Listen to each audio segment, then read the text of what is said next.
So we're kicking off our series tonight, and we're going to be looking at different people in the Bible who looked at God and said, okay, let's go. Does anyone know who this is? I will give you a hint. His name is Phil Knight. All right, Landon knows his stuff. He's the guy who created a little shoe company called Nike. Any fans of Nike shoes? I wore Nikes last year, but now Yeah. A few years ago, Phil Knight wrote a book about the challenges he faced while trying to launch what would ultimately become the most iconic shoe company in the world. And here's a quote from it that really captures what it was like when Knight was trying to get other people to believe in his vision. It says, "Let everyone else call your idea crazy. Just keep going. Don't stop. Don't even think about stopping until you get there. And don't give much thought to where there is. Whatever comes, just don't stop." His original idea was that if he found the right shoe company, he could maybe partner with them and completely turn the running shoe industry upside down. So in 1962, he began traveling the globe, looking for the perfect company to help him change the world. He eventually found the Onitsuka shoe factory in Japan, which made shoes called tiger shoes. As soon as they showed him the track and field shoes they had designed, he knew he was on to something. And here's how he described it. He says, "They showed me 3 different models of tigers. A training shoe, which they called a limber up. Nice, I said. A high jump shoe, which they called a spring up. Lovely, I said. And a discus shoe, which they called a throw up. Do not laugh, I told myself. Do not laugh." So obviously the throw up needs a new name. But Phil Knight was convinced about these shoes. He paid $50 for some samples, went home, and began the process of launching his shoe empire under the name Blue Ribbon Sports. He was broke, so he borrowed $500 from his dad, got his former track coach to buy in as a co-owner for another $500 so he could make his first order of 300 pairs of shoes. He would spend those early years selling the tiger shoes for $7 a pair. He sold them out of his car, at sports meets, through mail order, and eventually he got a few stores to even carry the shoes. He was making progress, but it was slow. And even though Phil was convinced that he was on to something, most other people thought that he was destined for failure. But he had a dream, a passion, an idea that he couldn't let go of. He had faith that he was headed in the right direction, so he kept going. He just didn't stop. Now, fast forward 60 years, and that Blue Ribbon Sports is now named Nike and is worth roughly $140 billion. None of that would be possible if Phil Knight had given up. So over the next few weeks, we are going to look at 4 different people in the Bible who are called by God to do something extraordinary, and what it looked like for those people to follow that call. Tonight, we're going to look at a guy named Abram. And as we'll see, it took incredible faith for Abram to say yes to God's call on his life. So let's check out Genesis chapter 12. We'll start with verses 1 through 3. And it says this: "The Lord had said to Abram, 'Leave your native country, your relatives, and your father's family, and go to the land I will show you. I will make you into a great nation. I will bless you and make you famous, and you will be a blessing to others. I will bless those who bless you and curse those who treat you with contempt. All the families on earth will be blessed through you.'" God spoke to Abram. And let's just let that sink in for a second. God spoke to Abram. One day, Abram was just going about his business when suddenly God is speaking to him. That's incredible all by itself. But what God wants Abram to do is even more intense. I think about what God was calling Abram to do here. When God spoke to Abram, he was 75 years old. He and his wife Sarai were unable to have children of their own. And now God is telling him to abandon his land, his home, and his extended family. Since Abram lived in ancient times, leaving his homeland meant most likely never seeing his family or his friends ever again. It meant giving up his inheritance that he would have gained from his father.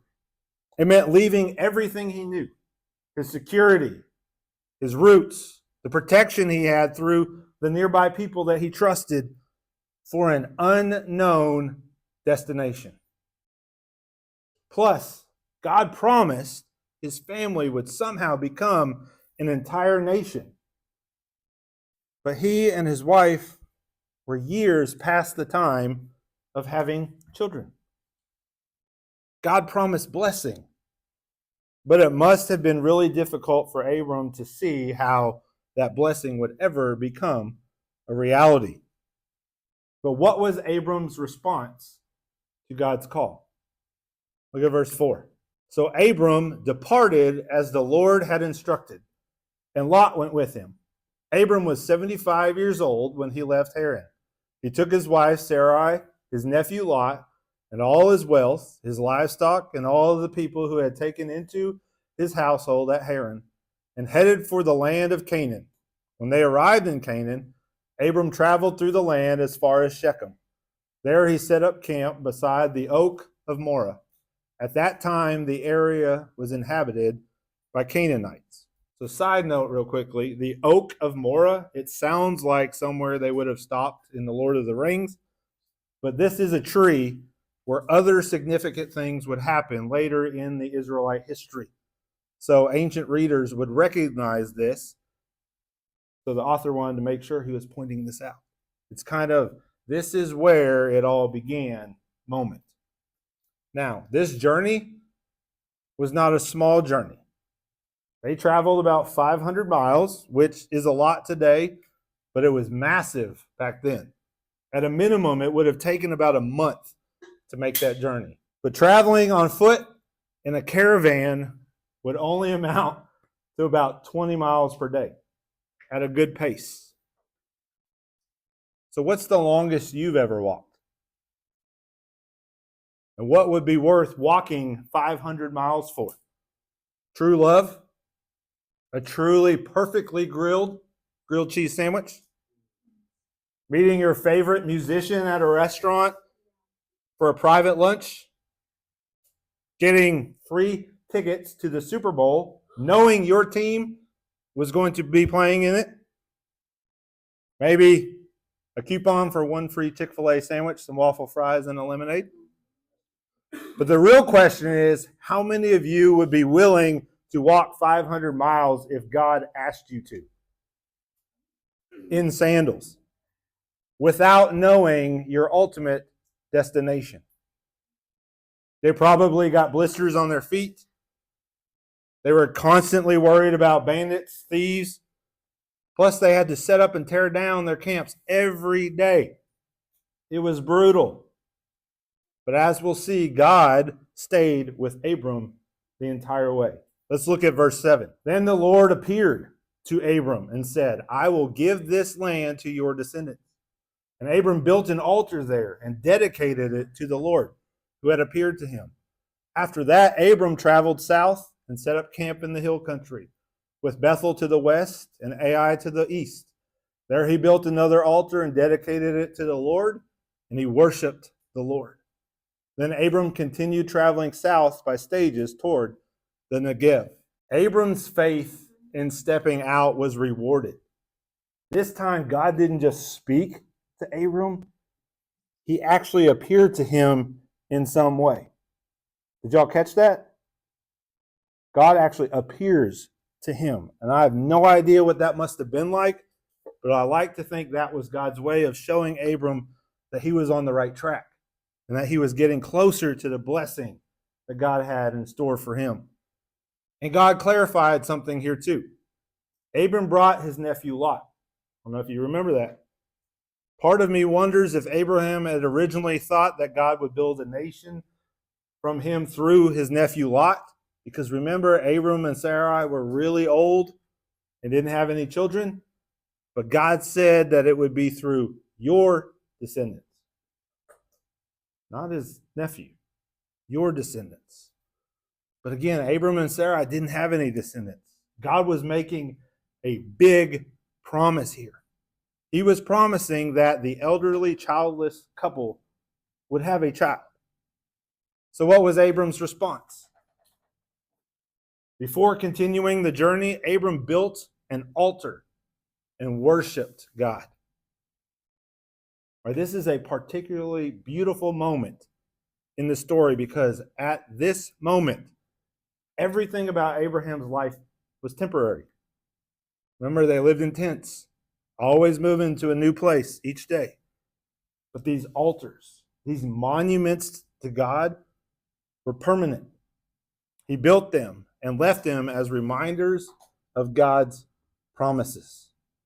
And trust me, there are times in Abram's story where he's definitely going to need to remember God's promises.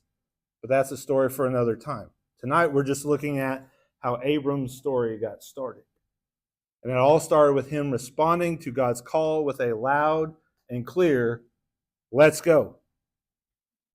So now I think there's a few things that we can learn from this passage, from this moment of God calling Abram and Abram's response being, "Let's go." The first tonight is this: Abram showed incredible faith. Abram had plenty of reasons to say no. He was secure where he was. He knew what to expect.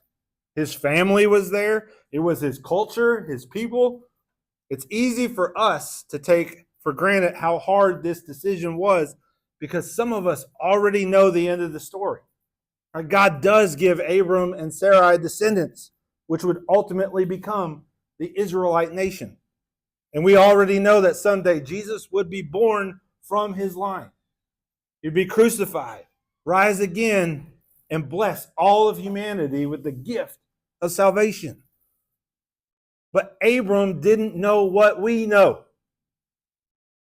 And the author of Hebrews describes it this way: it was by faith that Abraham obeyed when God called him to leave home and go to another land that God would give him as an inheritance.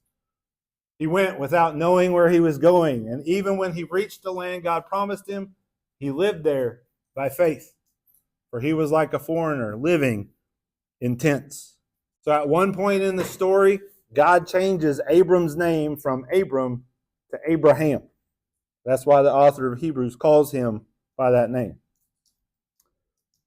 But did you notice that the definition of faith is embedded in these verses? Do you see it? Faith is trusting God about something you cannot see, something without physical proof. It is confidence purely in God. The first verse in this chapter of Hebrews also gives us a breakdown of how faith works when we follow Jesus. Faith shows the reality of what we hope for. It is the evidence of things we cannot see.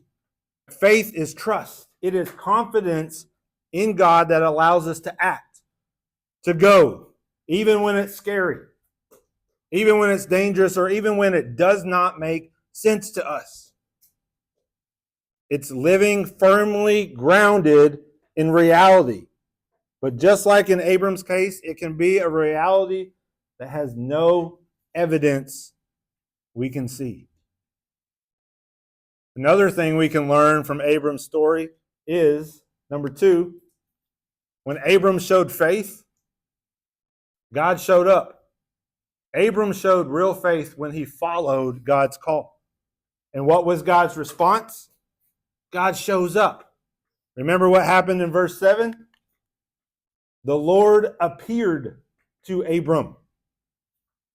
In this moment of faith, God showed up to Abraham in a way that he could see.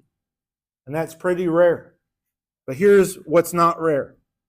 When God's children show faith, God shows up in all sorts of ways. He provides. He gives wisdom. He gives comfort. He delivers. He gives the right words. He gives patience.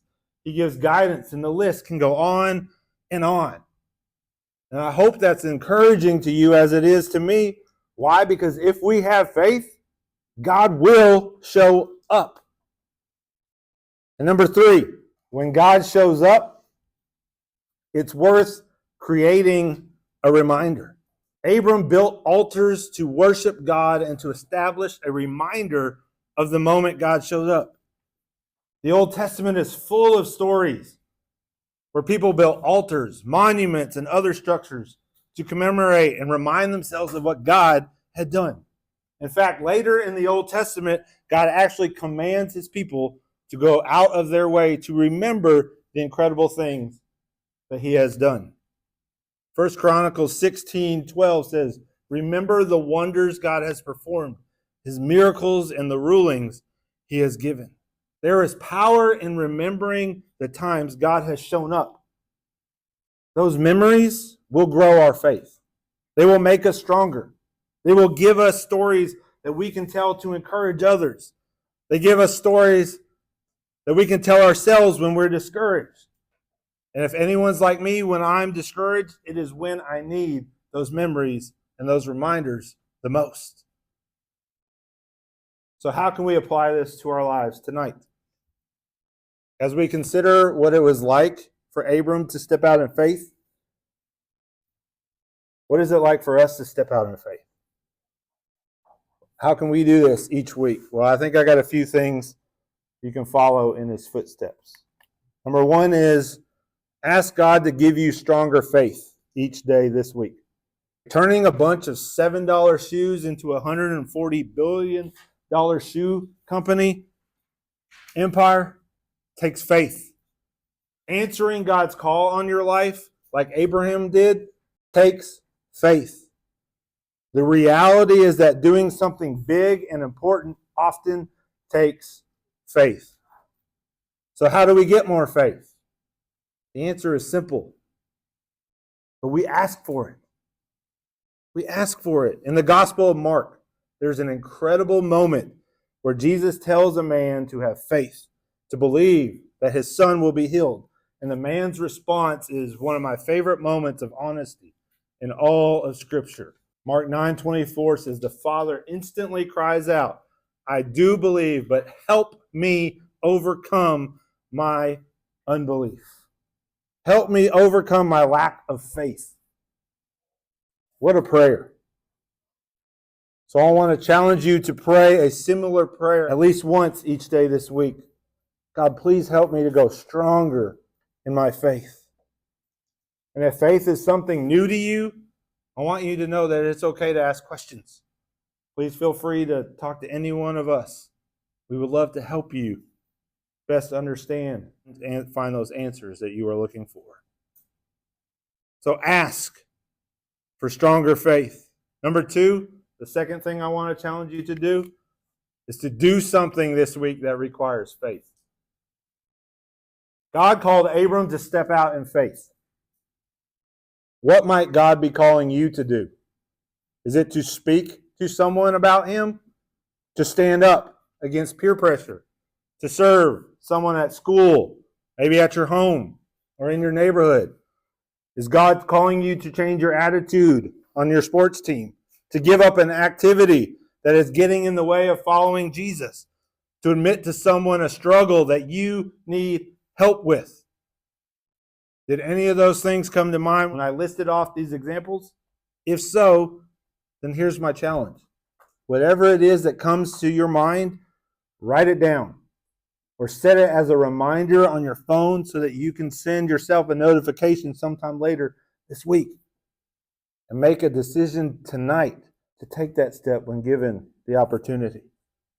This is your chance to be like Abram and embrace the risk of following God's call. And the last thing I want to encourage you to do this week is number 3, is create a monument to remind yourself of how God has shown up in your life. If you have already experienced a moment like Abram did, where you suddenly realize that God showed up in a huge way, in a profound way, try responding the same way Abram did. And how did he respond? He worshiped and built an altar to God, a monument to serve as a reminder of what God has done in his life. So maybe for you, the best way to remember is by journaling.